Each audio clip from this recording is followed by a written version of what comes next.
Welcome to our State of the Industry. It is already October 14th, and gosh, it feels like it's been a while with our um, guests sort of woven in through our month. I spend a little bit less time one-on-one with you guys. So excited to spend some one-on-one time or one-on group time with you this morning. We have a solid morning planned for you. And just as a quick reminder, our next event, and Leslie, what's the date on that? In October? In 2 weeks? It is October 28th. Awesome. Well, October 28th, you will not want to miss our network event for the Experience Brokerage Network. We are going to have Ben Kinney on as a guest. He has no idea what I'm planning to have him do yet. But I'll be able to get some time interviewing him. He's been interviewed quite a bit, but never by me. And so I have some fun in store for us and for him. So don't miss that event. But here's how I want to start. Yesterday, I shared with a few of you, and I actually posted on social a graphic. And that graphic looks like this on your screen. I came across this graphic in a book called The Almanac of Naval. Naval Ravikant is probably one of the best investors, potentially of all time, some would say. He started Angel Fund and has invested in a lot of just early stage startups, a lot in tech. He's invested in Series 1 or round 1 of 7 unicorn companies. And a unicorn company is a private company that achieves an evaluation of $1 billion. It's called a unicorn company because they are incredibly rare. Some would say non-existent if it's called a unicorn. However, there are private companies that get to an evaluation of $1 billion. The only reason why I share that is because the man is brilliant in assessing talent, in making incredible decisions. And I think he's a brilliant writer as well. Well, he actually shared this graph in one of his books, or one of his tweets actually, that became a book. And this graph actually was not drawn by him. It's not his. It's actually a fitness guru's graph. So that was sort of the frame of reference that he shared this in. But I love it for a couple of reasons, because I think it indicates or describes 2020 for us. Naval says that it's a series of hard choices that will eventually lead to an easy life.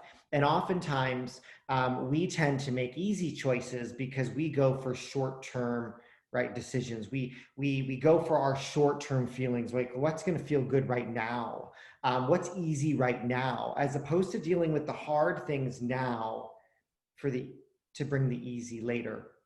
And I would argue that many of us were forced into hard decisions this year. Many of our market centers, many of our leaders, most of our real estate agents have had to make some really hard decisions over the last 6, 7, 8, 9 months.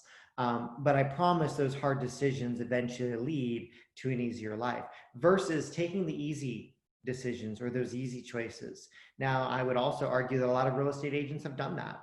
It's a lot easier to sit on the couch. It's a lot easier to just say, hey, when this all settles down, it's a lot easier to say, even tell our agents that, you know what, once we're able to go out, once we're able to engage, once we're able to go back to normal, then we'll jump into business, or we'll work hard, we'll focus on our goals. And the fact is if we do that today, I promise you our life will be harder tomorrow. Because while we're waiting, or while we're taking the easy choices or making the easy choices, the industry is going to shift out from underneath us, and our life will be harder later. You know, I'm excited and honestly honored to interview a few of our own that have all made actually some really hard choices. And we won't dive into, I know them personally, we won't dive into some maybe personal decisions, but they've made incredibly hard business decisions, risky business decisions, some really hard personal decisions over the course of the last 12 months, and yet have continued to show up successful. So we're gonna get to them in just a moment. But interestingly enough, after I posted this graph, a good friend, and many of you may have met her, the founder of the Children's Cancer Association, responded to my post. And she said, gosh, Chris, I love that. I love that message. However, and life pretty much usually looks like this. As nice as this might be, make some hard choices, get an easy life. The fact is we make those hard choices and our life, she says, life goes like this. And I said, yep. And you know what? It's those that come out the other side of the scramble that really have great lives. And so I just wanted to share that and start our message with that. It's not a bad message if we have family members that clearly aren't on this call, to maybe share that graph with them. I shared that first one. I didn't share this one, but I shared the first one with my daughters as well, challenging them to make some difficult decisions and hard decisions even each day as they're doing a lot of self-learning. But I think that's a really great message for our teams and for our agents and for ourselves. So what's hard? What are some of the hard decisions we're making right now? Well, let's talk a little bit about where we are. I'm going to go through each one of our markets like I normally do on our first call of the month.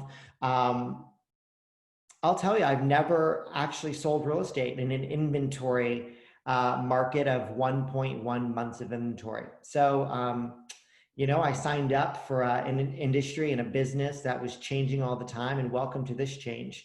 There's something new every day, and this month is the first month in my career that I get to sell real estate with 1.1 months of inventory. That is hard, right? That is a challenge. It's a challenge for us as agents. It's a challenge for our buyers, incredibly. It's actually a challenge for our sellers as well to make decisions.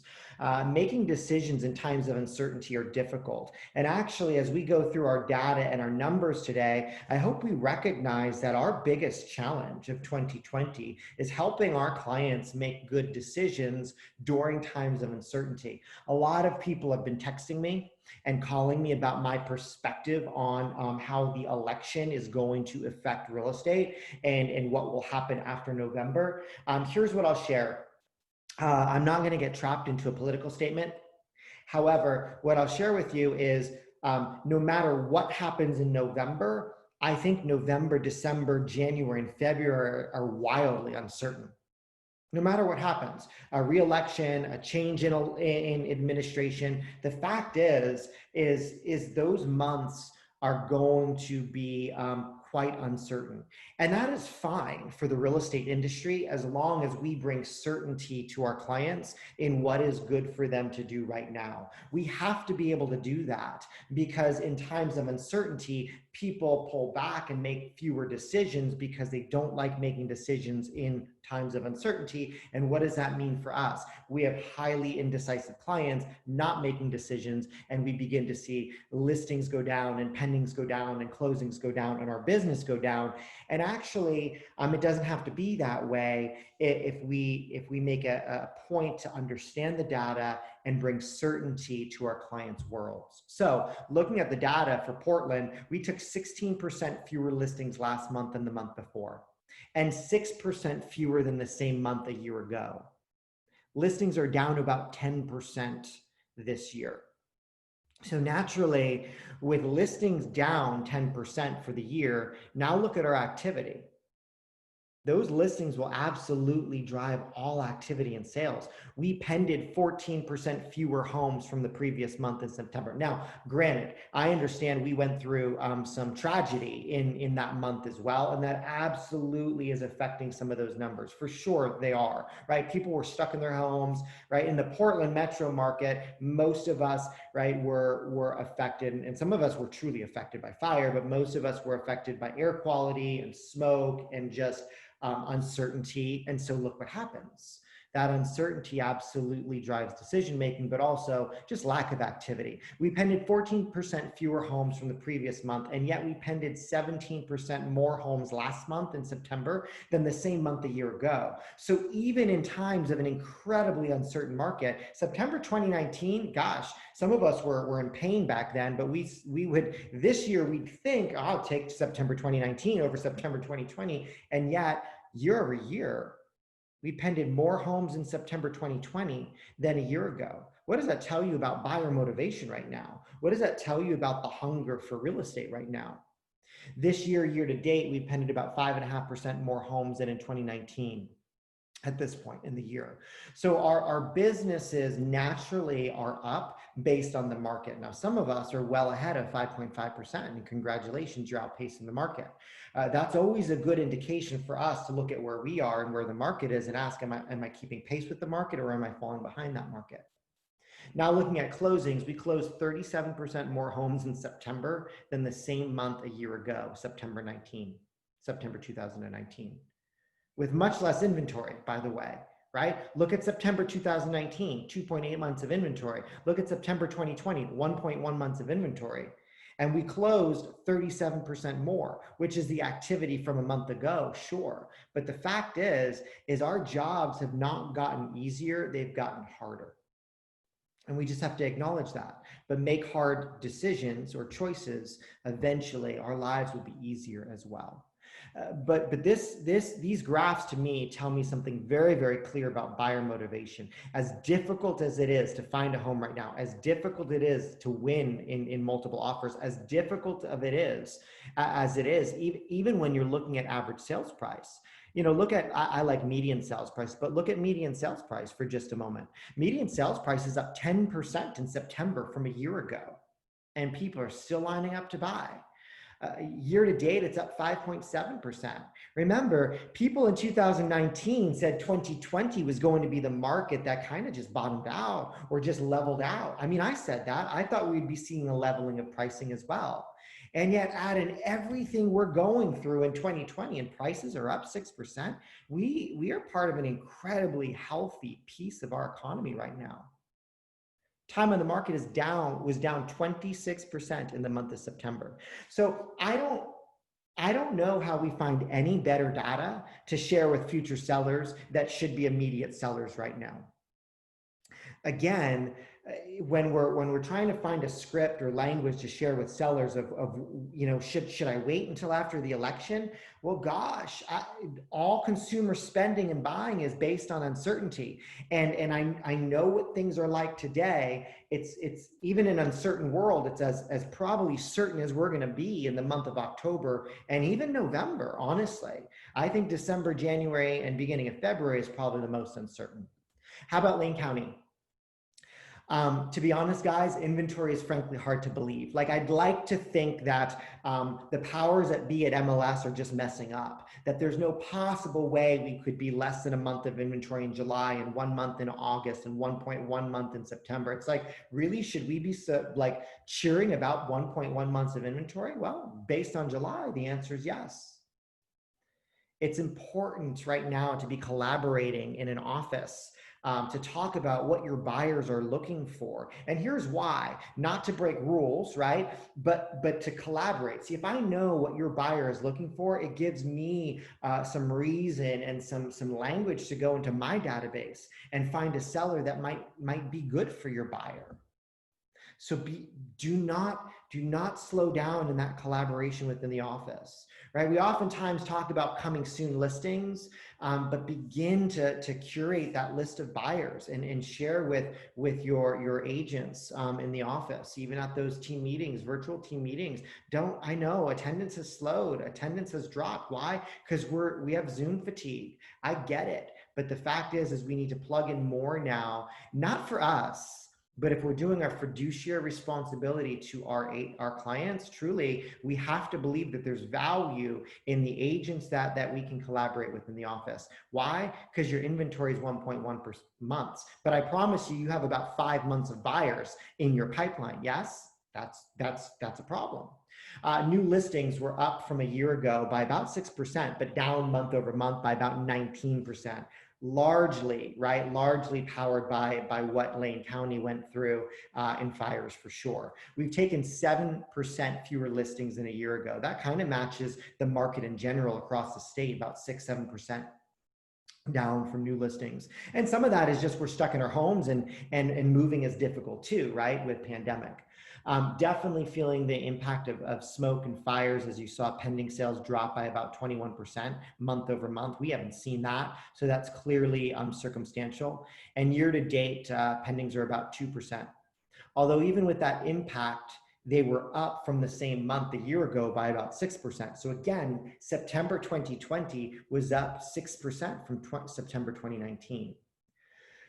Closings are down about 7% year to date, and largely that's just because we don't have anything to sell our clients. So we need to go to work. We need to find people that are motivated and willing and want to take the opportunity, this window of opportunity of low inventory.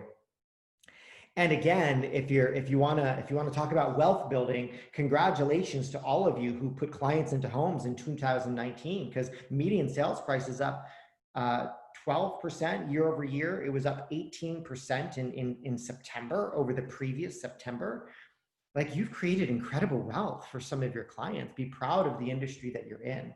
So again, I look at these numbers and figure out, what story am I going to tell? How am I going to tell that story? Who can I call up? Like, think about all the buyers you have, right? Think about sending out market reports and sending out market snapshots through Command or whatever system you're using, guys, to let our buyers from 2 years ago, 3 years ago know that their values are up potentially 12, 15%. How about Salem? Well, talk about inventory. Inventory is down, and it didn't start real great, but inventory is down about 46% from a year ago, guys. Yet closed sales are up and pending listings are up 28%, leading to our inventory issue for sure. The average sales price is up about 7%, an incredibly healthy average sales price. It's interesting. You think inventory is going to drop 46% and sales price or median sales price or average sales price would jump up 10, 11, 12, 13%. It hasn't, which again, I think that's an important conversation to have with our buyers too, because a lot of our buyers are nervous. A lot of our buyers are saying, oh gosh, this is an inflated market. It's really not. Buyers are informed. Agents are doing their job. We're not having our clients grossly overpay for real estate. Real estate is still a product and a commodity. So 7% year over year, that's a very, very healthy margin of increase. We're gonna look at one more graph in just a minute. But as we learn from other markets, we pull these statistics and recognize what's normal or what's safe or healthy in our marketplace. Looking at that median sales price graph, you'll see it's from 2013 to 2020. Right? You've in Salem, we've been hitting about a 6 or 7% increase year over year over year over year over year. It's a really great message to buyers right now. Really great message is it is actually one of the healthiest, safest investments that someone could make. Right? It is clockwork. I mean, even in the downturn, that market didn't see dramatic fall off in terms of average or median sales price. So again, just an overall healthy market. And one more market to look at, Southern Oregon, a little bit different numbers here, but probably our hardest hit market in the month of September. New listings were down about 16%, pendings dropped about 10%, 9%, and closings, surprisingly, actually continued to happen, believe it or not, right? That means that things that pended in August continue to close, right? When you look at August over September closings, we jumped up 36%. Pricing. Let me talk about inventory. You might not see that on the graph here, but as I dove into numbers yesterday and today, and Leslie and I looked at where inventory was in Southern Oregon, we talked about Salem being down over 40% in inventory. Southern Oregon is down 63% across the board from a year ago, and pricing is up about 11% from a year ago. So last 12 months, again, I look at that and that should motivate us. We have buyers that should have 11% equity potentially in a home already. And yet we need to work at finding them those homes, because we have plenty of buyers that want to buy. Look at those sold homes in the month of September, no less. When we look at a 5-year trend for pricing in Southern Oregon, in the markets that we service in Southern Oregon, It's up 5 years from 5 years ago, about 42%. Right? That's 8, 9% a year, slightly above the average yearly increase of about 6% is incredibly healthy. So it's been a phenomenal market over the last 5 years. This year, primarily driven by inventory for sure, up 11%. So as over the last month, I looked at, well, what are some of the opportunities that we have within our databases? I started noticing and this was just circumstantial, I started noticing as my family was in between homes and we actually were living out in our beach house at Cannon Beach for what was supposed to be 2 weeks that turned into 6 months. What I noticed is the market out there was just on fire. And I don't do a whole lot out there in the marketplace. Our team doesn't. But I started thinking about the agents in our network that do. And then I started just looking and doing some research about second homes and realized that, 2020 has been a perfect storm for second home buying. And that's for a few reasons. In fact, I'm not even going to give those reasons because we have some brilliant people on the call with us today. We're going to interview 3 of our agents. And here's my purpose today. My purpose is, for one, you to continue to get to know some of my favorite people, but some of our best agents as well across our network, and know that that they have the opportunity to help us if we collaborate with them. We can rely on them. We can trust their business. And they also have created a bit of a niche market as well, and we can learn from that as well.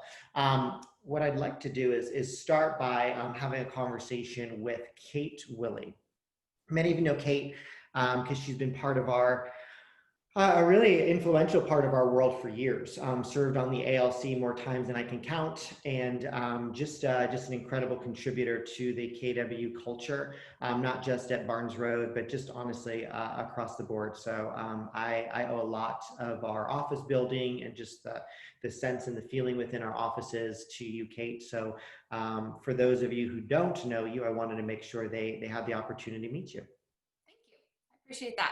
Can you hear me okay? We can, perfectly, crystal clear.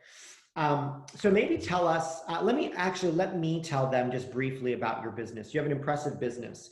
And I know, I'll share because I can. I know that at times I'll share Kate's numbers and she is harder on herself and her business than anybody else that honestly that I probably know. She runs an incredible business. Built on truly people first, business second. Last 12 months, she's sold about 50 homes. Historically, she's been 50, 60, 70 homes a year. This year is probably, whether she thinks so or not, I think her most successful year as a human being because she became a mom. That means a lot to me, and I get to see her daughter every week on a little mastermind, and she pops up for us to meet. She's closed about 22 million in volume. She has 10 pending, and she runs a pretty tight little team. I think you have 2 agents outside of yourself and your husband, Ben, who play a role in the team. Is that right? Yep, that's right. So tell us about your market. Tell us about maybe your move, where you moved to, what markets you serve, and who you've seen showing up there. I think that Ben and my story is such an example of what we're seeing, where we had always wanted to have property or have a second home or someday live on some land. And we set ourselves up with a search about 10 years ago. And it was just like everybody else. I want to be within 1 hour of Portland, any direction, Washington, the coast, the mountain. We thought we would end up in Hood River. And we just didn't ever feel like we really could buy a second home or make that move. It was supposed to be a rental. And, I wrote it in bold on my letter to myself. I said, in 5 years, I'm going to buy a cabin. That was in 2013. And in 2017, I got a flyer for a cabin up on Mount Hood. Did not show up in our search. The agent had the wrong lot size. She didn't have a lot size in the acreage in there. So it never hit the inbox of probably a lot of people, which is why we got such an opportunity. And we went and saw it and we just knew. So we bought it to be a vacation rental. And after a couple weeks of working on the property and staying up here a lot, we just stopped going back to Portland, or it got longer and longer. We would we'd wake up at 5 a.m. to drive back, or we would, leave in the wee hours of the night to get home. So we made the move sort of unofficially in 2017. I was so afraid of letting our business know, our clients. Like, I had no intention of doing business up here, actually. I really didn't want to lose our Portland market. We had market share in North Portland and St. John's. We love that community, super invested in it. Very hard decision to leave what we love and have built there. But the quality of life and the sanity and the way our soul feels up here is so incredible that we knew we had to do it for ourselves. So we made the move up here, and amazingly, business has followed, different business. It's similar to us, people wanting to look at that second home or maybe get out of town. And also agents from around Portland and Bend and everywhere have been utilizing us for their clients, which has been I have such gratitude for that they trust us, that we feel like we could do a good job for them up here, and they're comfortable referring us. And that's people in our office, people all over. So you may not realize this, but so you refer to where you are as up here. But I know where you are because I've been there and it's beautiful. Yeah. But tell the group where up here is. Sure. So we live up about between Sandy and Government Camp on Mount Hood. It's a weird little area. It's actually a Sandy address, but we sort of self-identify with Brightwood, Oregon, which is sort of the start of the mountain villages. There's Welch's and Zigzag and Rhododendron and Government Camp. And like much of the neighborhoods in Portland, you kind of need to know the slang. Like, they call Rhododendron Rhody or Govy for Government Camp. And it can be funny when agents don't know that and they have clients using that language or something.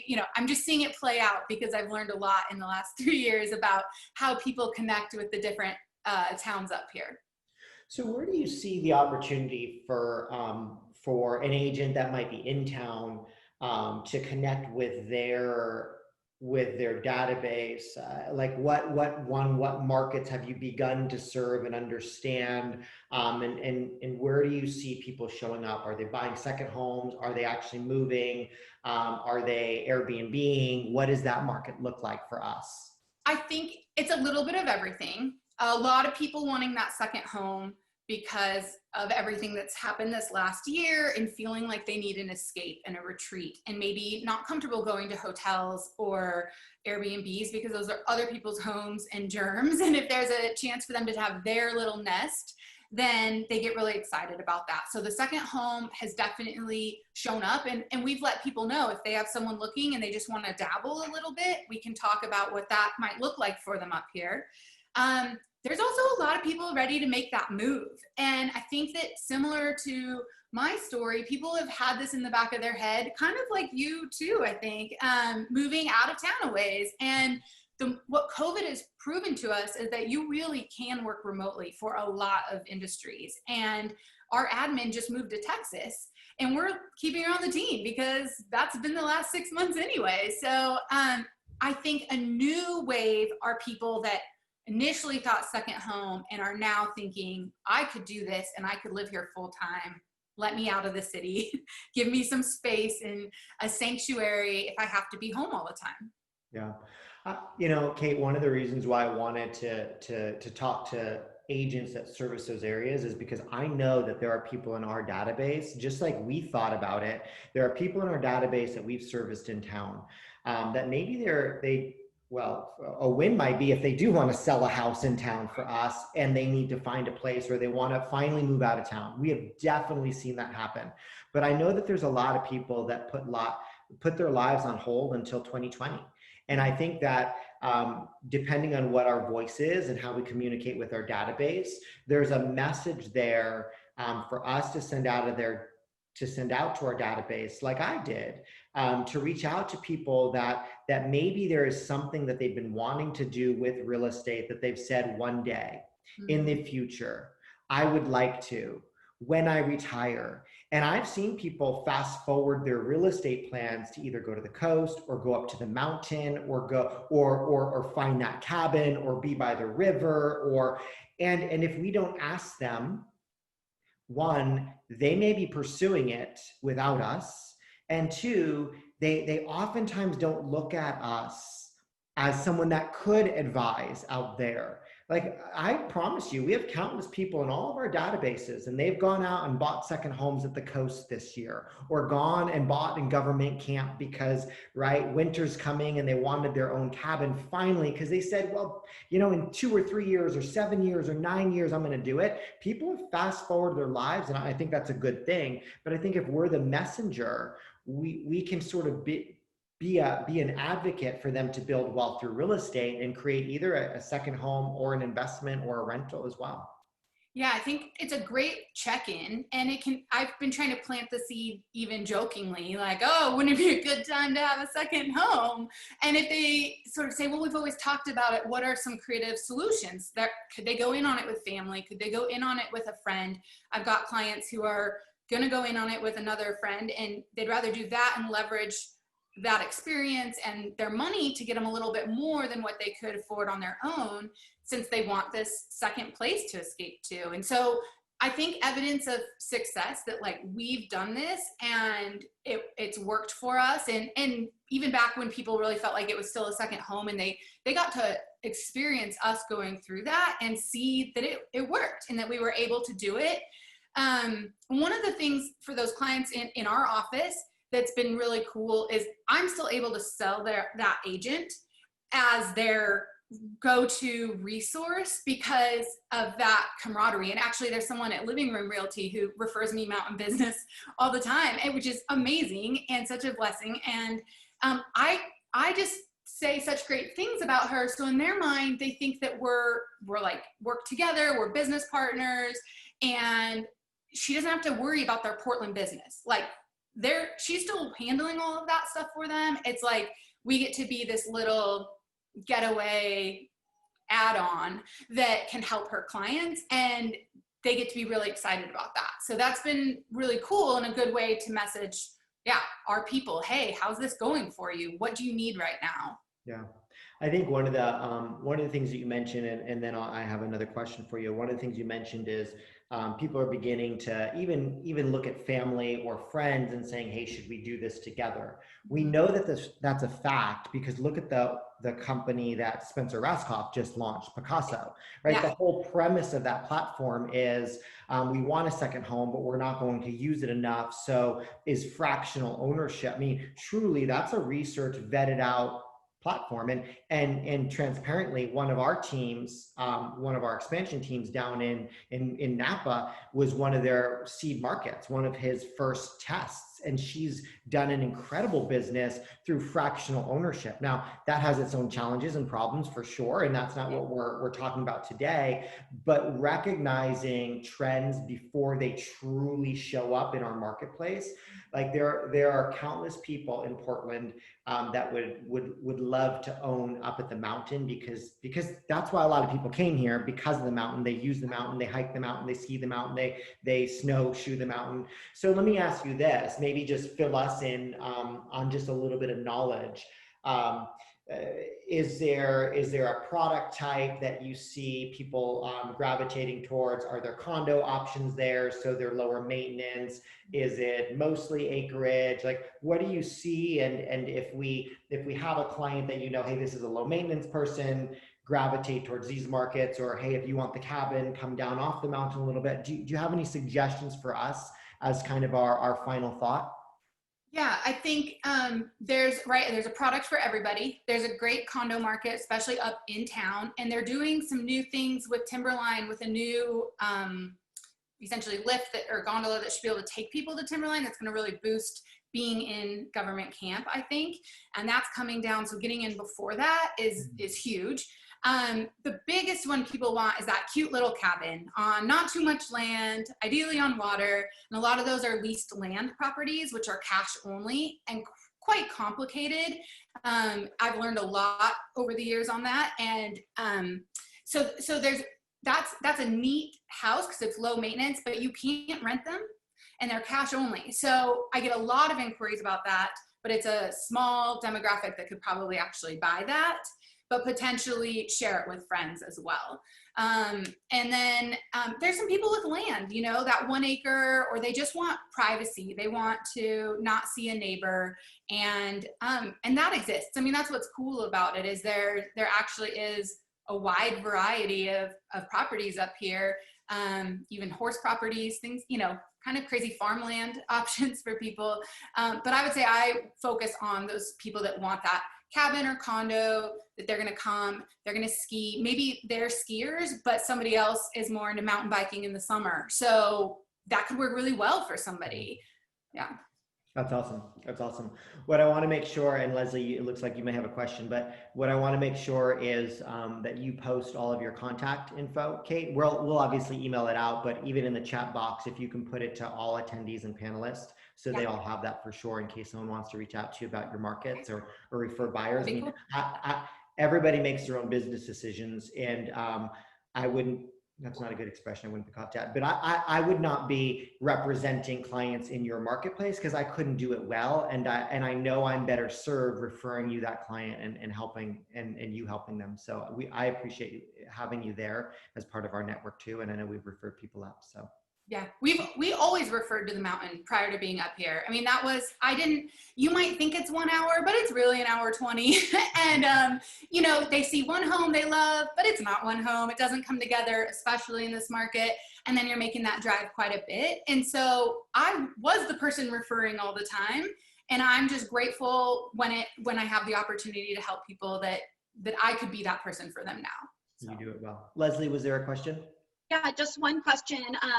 Great interview, Kate. Awesome as always. But the one question we have is, do you or how do you network with other agents and other second home communities and resort agents such as Sun River, Jackson Hole, etc.?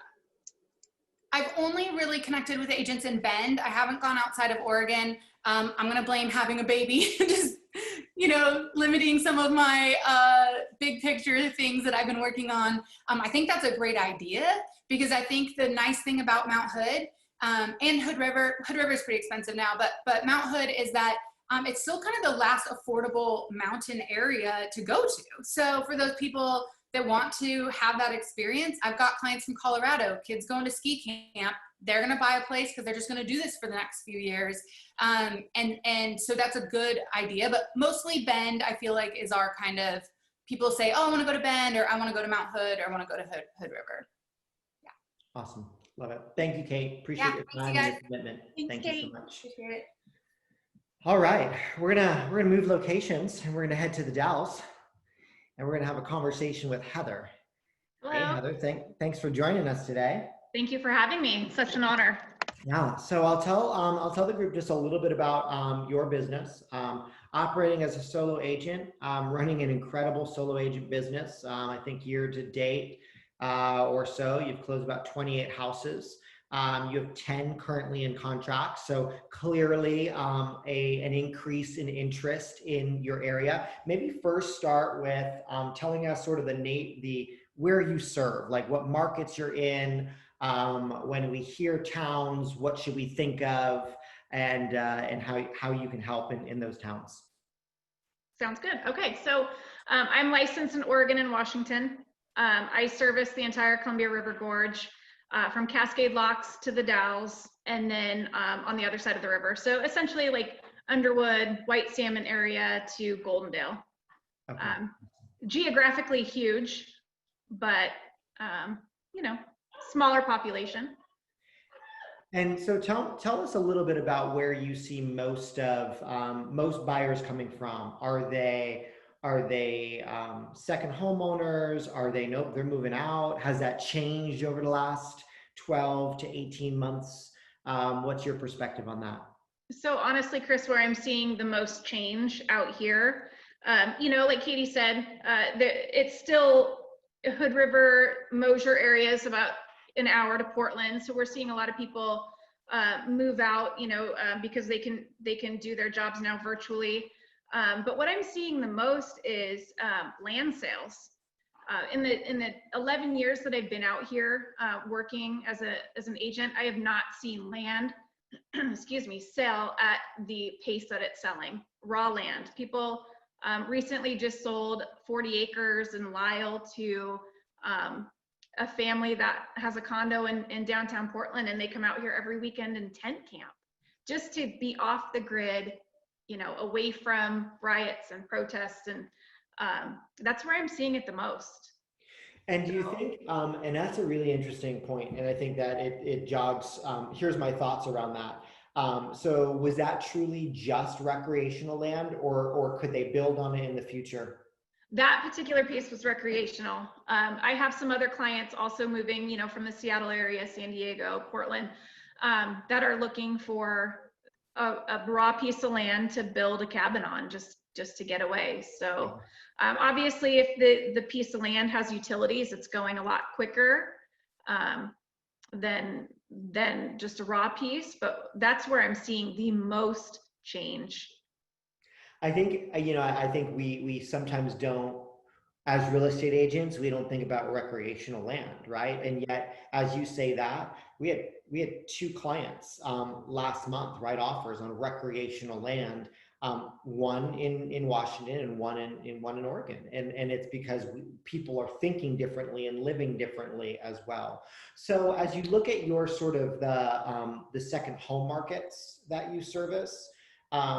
Are there things that an investor or a buyer, or as we're talking to our clients, we should be aware of?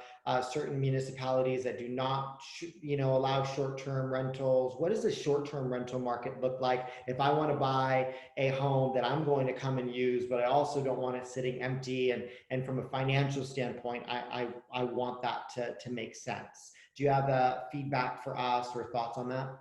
I do. So a couple years ago, Hood River really tightened the shoestrings on their short-term vacation rental markets. Within city limits, they're not letting any new short-term vacation rentals. All the current ones were grandfathered in. And rumor has it that they are going to go out to Hood River County. So we're seeing a lot of people who want to have that windsurfing home, you know, that they can Airbnb. They're coming out towards Mosier, the Dalles.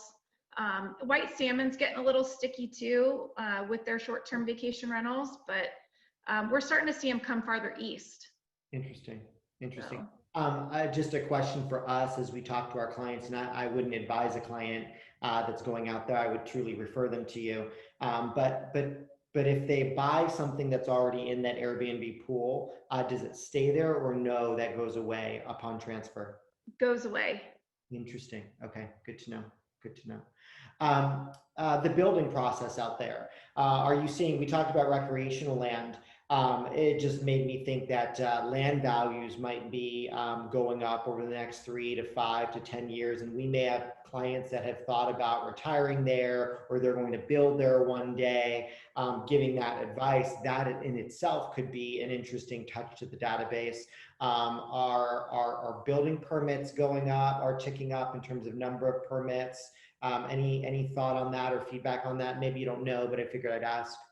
You know, I don't know. I do have a couple clients that I help sell their homes, and now they're building on raw land. The process is taking a lot longer.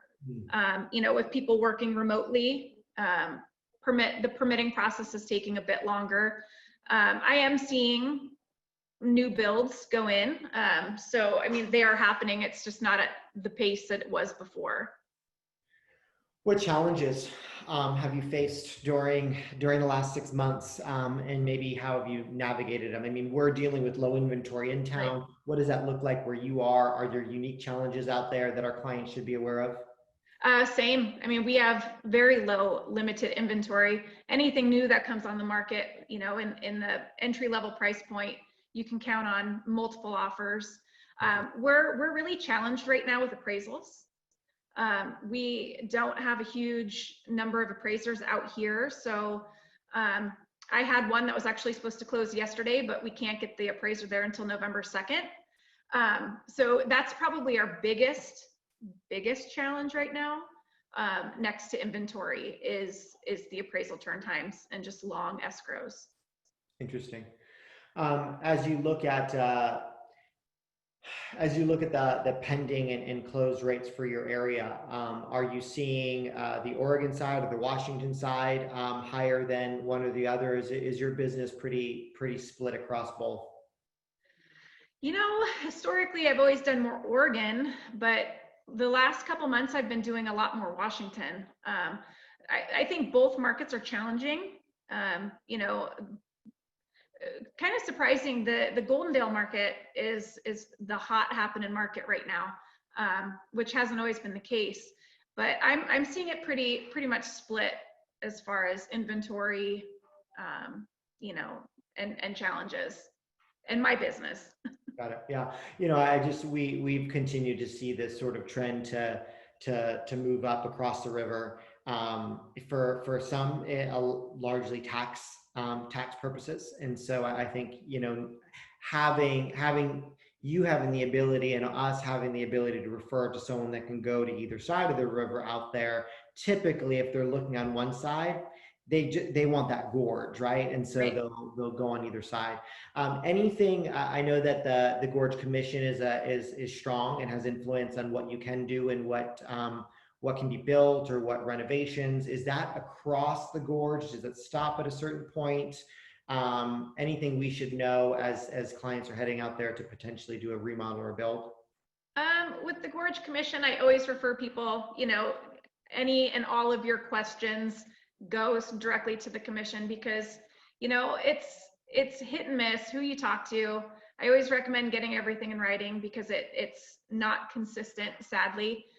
But the Gorge Commission is pretty much from the Dalles to Mosier is where you hear most of those restrictions. Awesome. Well, this has been helpful.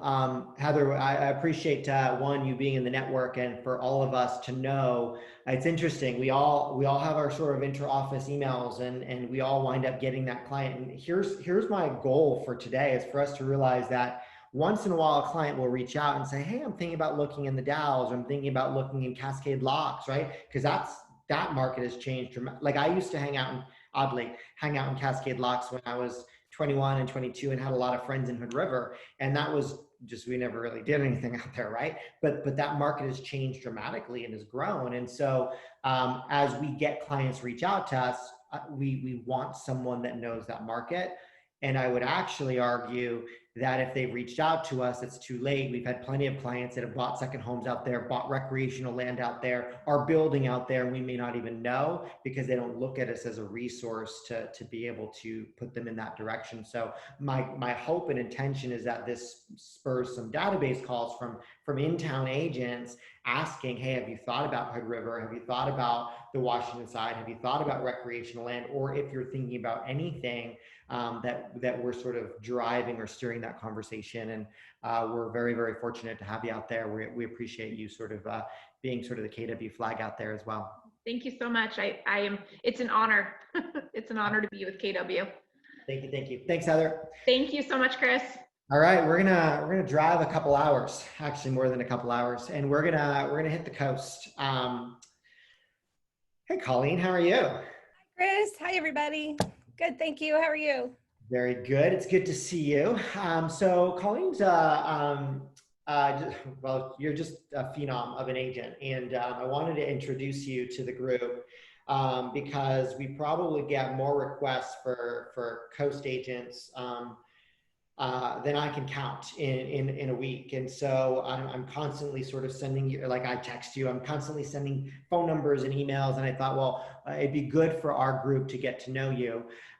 You run a really, a highly productive team. And what I love about your team is it's not this monstrous large team. It's a pretty tight team. You have 5 agents in Salem, which is sort of where your home base started. And that began this sort of rhythm of you, driving a lot to Lincoln City. And so you just recently launched a KW office in Lincoln City, our first out there. It's an MAO that you launched. Over the last 12 months, your team has sold about 170 houses. You have 40 for over 40 homes pending right now. So clearly, again, inventory has picked up. Many of those out in Lincoln City, about 50 million in volume closed. The cool thing, and this is important for us, you have a large listing inventory as well, which is pretty rare and unique. And so that is a win for us to have someone in our network that we can go to and say, gosh, you have a big listing inventory and a big list of coming soons as well. So maybe tell us a little bit about Lincoln City, how you ended up there, and then who you see coming out there, and what we can do as agents that don't service Lincoln City to help our clients get there. Absolutely. So, I started going to Lincoln City from Salem quite often to help buyers because I was getting referrals from the Portland market since my career started in Portland before I was in Salem. And they were looking for a Keller Williams agent out there to refer business to, and there weren't any. So I was like, well, I don't mind. I'm new to Salem. I'm building a team. I'll just make the commute. So I've been selling real estate over there for about 4 or 5 years now. And then March 1st, I was able to open a brick and mortar office right on Highway 101. And then, of course, we closed it March 17th due to COVID and got to reopen in June. And it's just been so much fun having an office there. I've got an office manager that keeps it open Monday through Friday and building a great team. So our job right now is to really bring listing inventory to the market there, and also to help our buyer inventory for second homes. And what I really saw trending this year is, obviously, as Kate mentioned and Heather as well, is that people are maybe not taking the vacation they wanted to take, or they want to work from home more and they realize they can work remotely. So they're just spending more and more time at the coast, and then realizing they like it, and hey, could I buy a house here? Also, with the programs we have right now for second home buyers, we have a preferred lender that's pre-qualifying people left and right, 10% down, same interest rate as your primary. So to take your vacation money that, I just had a buyer that promised they were going to do an Italian Riviera cruise, and they couldn't do it this year. So instead, they're buying a vacation home for their family. 10% down on a second is awesome. And then what you do is you turn it into an income rental through Airbnb or a property management. Now you have depreciating value for your taxes, and you get to go do it again. You get to go buy another second house, turn it into an Airbnb. So we're seeing a lot of that. Yeah, what I think is unique about your market as well is you can do that. There are a lot of communities at the coast that you can't, and right now you're able to provide that sort of platform and program. And you're a strategic thinker. You always have been, as long as I've known you. And I think that instead of just saying, "Hey, come buy a second home," what you've done is a lot of the homework for us in saying, let me get a program for financing for them. Let me get property managers lined up for them in case that's what they want. Let me get some rules in place so that they know what the rules are to rent those properties. So for the majority of your clients that have been out there, do you see them putting them in a rental pool? Do you see them holding it? What does that look like? I mean, I'm not asking you a percentage, but for us to understand what our clients might be looking for, what have you seen? Yeah, so it's just a great conversation to have with your client list or your database. Hey, have you thought about a second home? I truly feel like the Central Oregon coastline is like the last affordable West coastline there is. And so you can still buy affordable property there. Now, granted, I just listed a 600 square foot, 1-bedroom, 1-bath in Pacific City for $375, which I was like, this is so overpriced. And 10 offers, 3 of the offers my team wrote, put a buyer into contract from out of state, 10% down vacation home for his family at 10% over list price. So it's starting to not be as affordable, but you don't have to be on the ocean. There's actually a lot of great properties that are in Lincoln County that aren't quite on the ocean that you can look at or talk to your clients about that vacation home for them. And then we can help you with which rental company to use if you want to go that route. A lot of people are doing long-term rentals and holding, but a lot of people also want to use that property for their own vacation use. So they're putting it in a rental pool and utilizing that as their, as their home away from home themselves as well. What markets, we all sort of have our sort of go-to markets on the coast, and it's interesting because, a lot of people from Portland end up where you're at, but what markets do you serve? What specific, I don't even want to call them cities, but what specific towns do you serve? So we are in Tillamook County and Lincoln County. We are going about as far north as Pacific City really is as north as we're going. Okay. Anything north of that, we're referring out to the network up there. And then south, for the right listings, we'll go to Yachats, but mainly we stop at about Waldport. Okay. So that's covering, if you're looking for that $1 million, you have a client looking for that $1 million property, oceanfront. Nesquin has a lot of great properties. Depot Bay, of course, Lincoln City and Newport, and then a little bit further south to Waldport. Okay. We're starting to do some commercial business over there. We're getting ready to list a restaurant on real property and a small hotel coming up.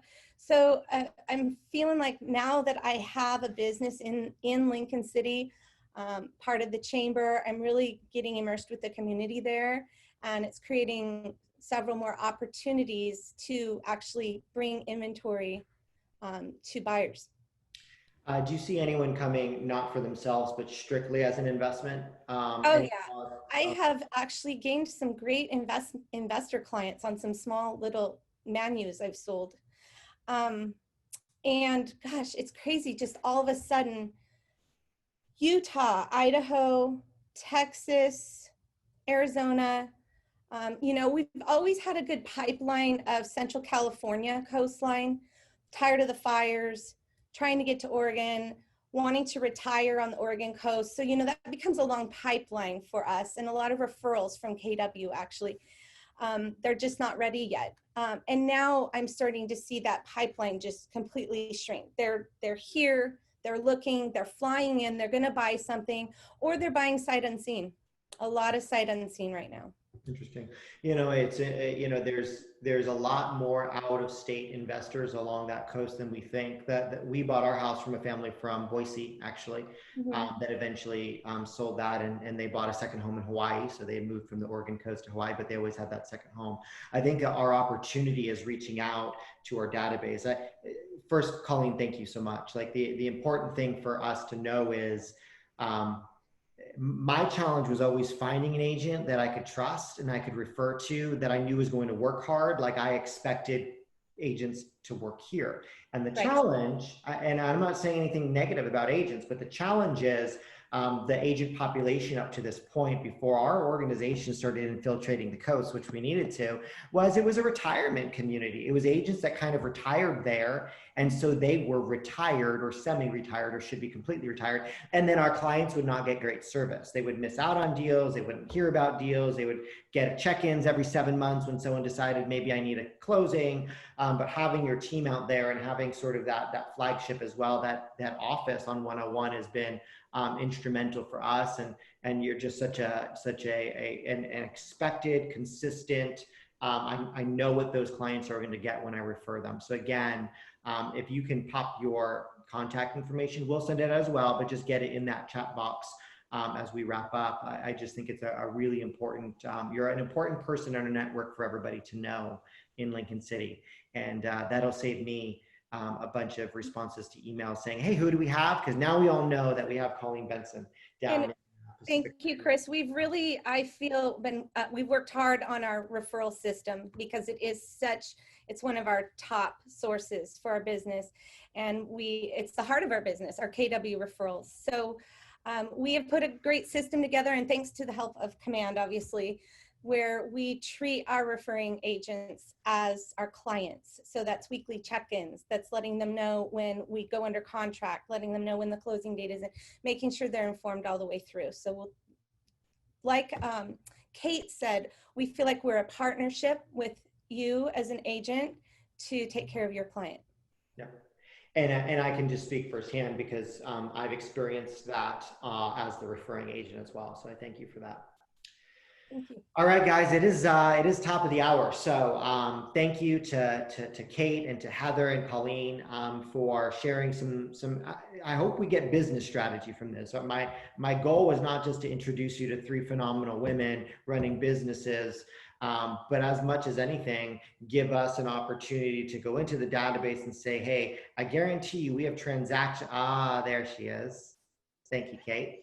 I guarantee we have people in our database, and she even smiled for us, that are going to either move out to the mountain, move out to the gorge, or move out to the coast, and we have these opportunities to let our database know that we're connected there. We have referral partners there. We can get them on a search there, and have experts in those fields.